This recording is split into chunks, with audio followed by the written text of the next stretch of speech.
Welcome back to Comics Off the Top. My name's Adam. Today we're going to be previewing and discussing the upcoming Marvel comic dropping on the VEVE app in NFT form, and that is Ms. Marvel number 16.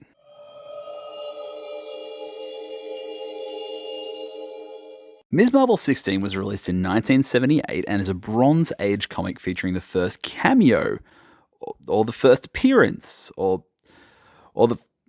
Look, it's a controversial topic, actually, which I'll go a little bit deeper into in the video very soon, but no doubt this is an early appearance of the much-loved character from X-Men universe, Mystique. This comic will be coming out on the VEVE app on Wednesday the 9th of March at 8 AM Pacific Time, and will arrive in a $6.99 blind box format. It will be dropped on a 30k mints across 5 different covers. The common, which is the original book's art by Dave Cockrum.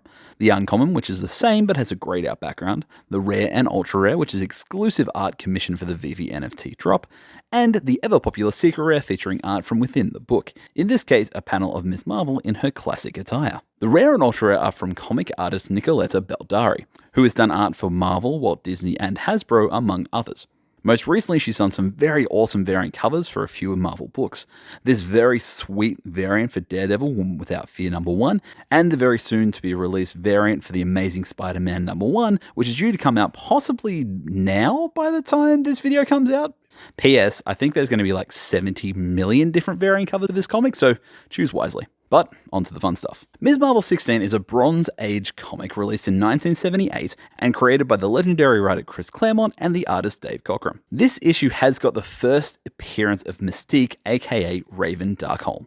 She's best known as a villain, or part-time hero, or at the very least an anti-hero, and goes by the mutant name of Mystique. She has a very, very strong power of shape-shifting, being able to change her look into any humanoid shape and replicate the sound of their voice from any person that she's seen previously. But before she was classed as a mutant and thrown into the X-Men universe as part of Magneto's Brotherhood of Mutants, Claremont introduced her as a foe from Ms. Marvel, aka Carol Danvers. But why is VEVE promoting this as the first appearance of Mystique? Yet I'm sitting here and saying, it's kind of a controversial topic. Basically, in this comic on page 7, we see 2 panels of a dark-haired, Caucasian, and unidentified woman watching Captain Marvel fly above talking in exposition. This is Raven Darkholme. This is Mystique. But as you can see from the panels, you can't really call this a full appearance. This is what we call a cameo. It's a brief appearance of a character before we get the full real appearance of the character in future books. A good example of this is the first cameo appearance of Wolverine in The Incredible Hulk 180, which is just a single panel featuring the very iconic Wolverine.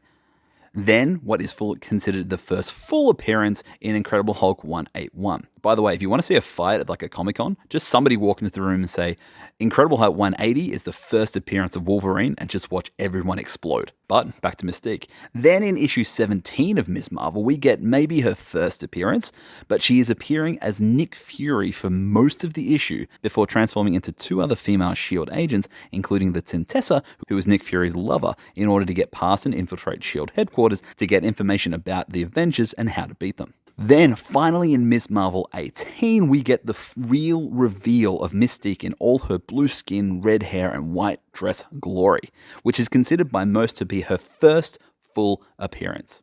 Side note, isn't she just such a cool looking character? I think Dave Cockrum, the artist, just knocked it out of the park with what is now such an iconic look for Mystique. Of this 3-issue run of Ms. Marvel 16, 17, 18, Ms. Marvel 18 is the most expensive and most desirable by collectors, as it features the first image of Raven in her natural state, followed by issue 16, which is her first cameo, and then finally issue 17, which is where she's appearing as Nick Fury for most of the book.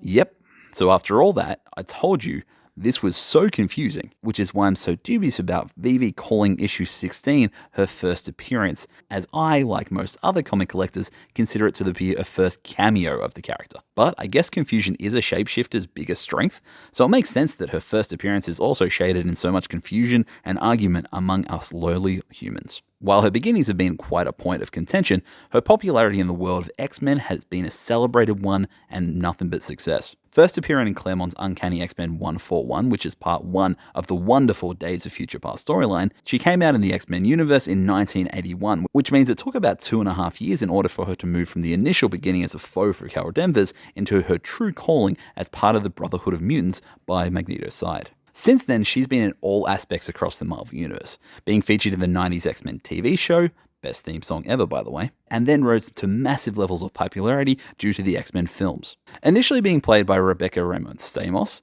in the initial 2000 X-Men films, the first of which being released in the year 2000, which I'm now just realizing is over 20 years old, and wow, I am super old.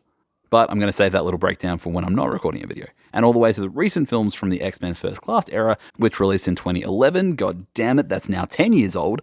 What am I doing with my life? The role was taken over by the wonderful and adorable Jennifer Lawrence, who brought a whole new level of excitement about the character for a new generation of fans. Mystique has popped up all over the Marvel Universe in and out of the X-Men world.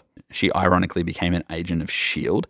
She was married to Baron Christian Wagner and birthed a child, Nightcrawler. Yes, that's right, Nightcrawler's mother is Mystique. She's been the adopted mother of the X-Men alumni Rogue. She's also been an X-Men member herself.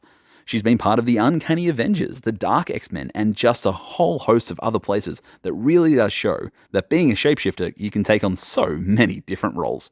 But to the main question, should you care about this comic? And the answer is a very confusing yes.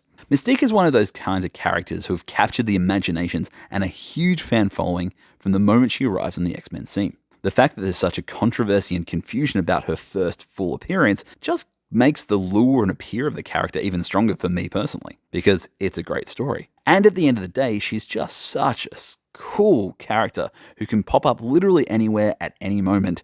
Wink, wink, Doctor Strange #2, anyone?